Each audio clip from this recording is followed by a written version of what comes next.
So in this lesson we're going to briefly cover the eyelids. So what I did for these eyelid targets is I split them into an upper and lower lid. And if you look at a real human or just a real eyelid, the lower lid really can't lift as high as we're going to have this lift, about midway up to the eye. But for an animated character, you know, all bets are off. You can create whatever target you need to get whatever poses your character will need. One thing is we have a spherical eye, and although this is a fairly shallow curvature here, I created an in-between target for the upper lid. Let's take a quick look at what that looks like. So here's the hypergraph, and let's show our balloon shaped targets here.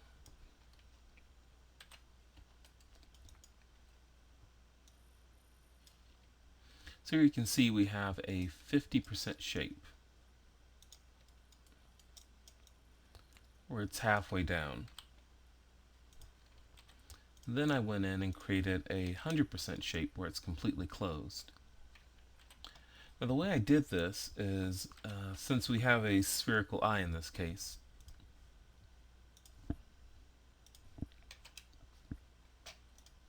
is here's a duplicate, and I've created two clusters, actually four clusters, one for the right and left upper lid, and then for the lower lid.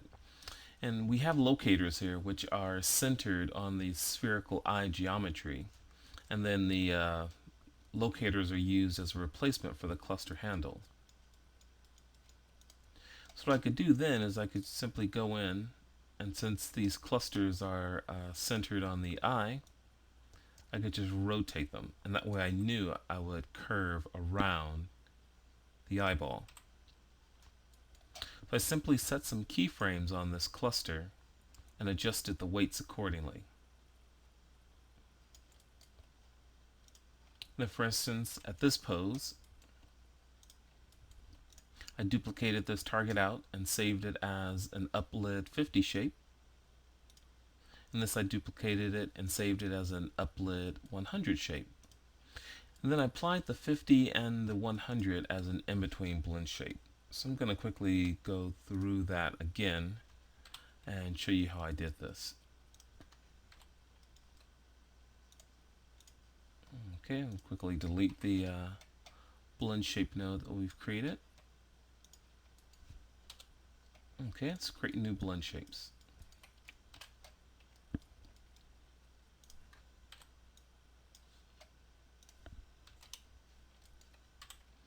Okay, so once again, here are the three targets that we have. An uplid 50 and uplid 100 shape for halfway closed and completely closed. And then a low lid 50 shape to bring it about to the midpoint of the eye for the lower lid.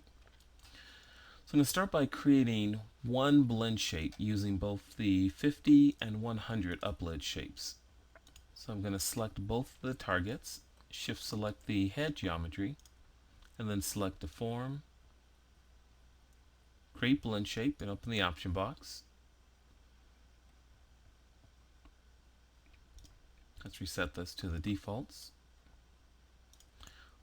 So once again, my advanced options, we can leave it at front of chain or default, whichever. I'm going to reorder this explicitly, so I'll just leave it at default. And the main work's going to be done on the basic tab. First of all, I'm going to specify a name here.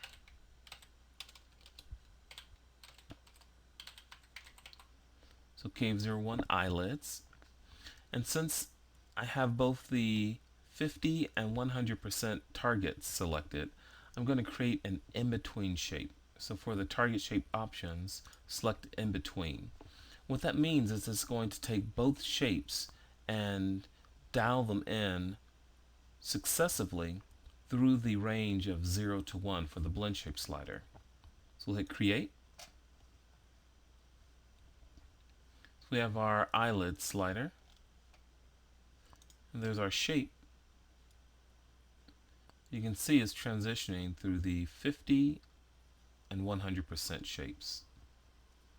So if you had a character with a really large bulbous eye, you could use a series of two, perhaps three shapes um, as in-between shapes to make sure that the blend shape, which is a linear deformation, when you transition to each target, it will each vertex will move in a straight line from target to target.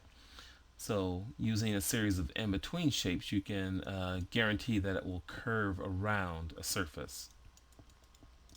So now we're going to add the low lid shape. I'm going to select the low lid target, shift select the base geometry, the head mesh. Let's go back to the deform, and this time edit blend shape, add option box. So we're going to add the low lid shape to an existing blend shape node. So first of all, we're going to specify the node that we're going to add it to. So we'll enable specify node, which activates or enables the blend shape node, which will list the node. We could type it in, or it will list what we have selected from the existing nodes. So we're going to select from the existing nodes and select our eyelids blend, which you've just created, and then hit apply and close. So now when we select our eyelids, we have a second blend shape target, the low lid 50.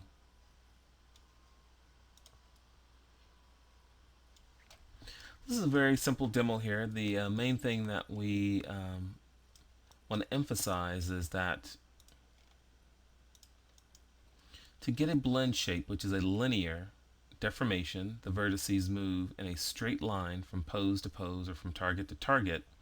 To get that to curve around a rounded surface, you want to make sure that you have a series of in-between shapes. Since this is a fairly shallow curvature, we only needed two. But if you have, once again, a very large bulbous eye with a very large curvature that your blend shape will have to move around, then you'll need a series of in-between blend shapes. As I said before, perhaps two will do it. You know, it could go as high as four. A little experimentation will help define this. Okay, so once again, simple demo on just eyelids and using in-between blend shapes.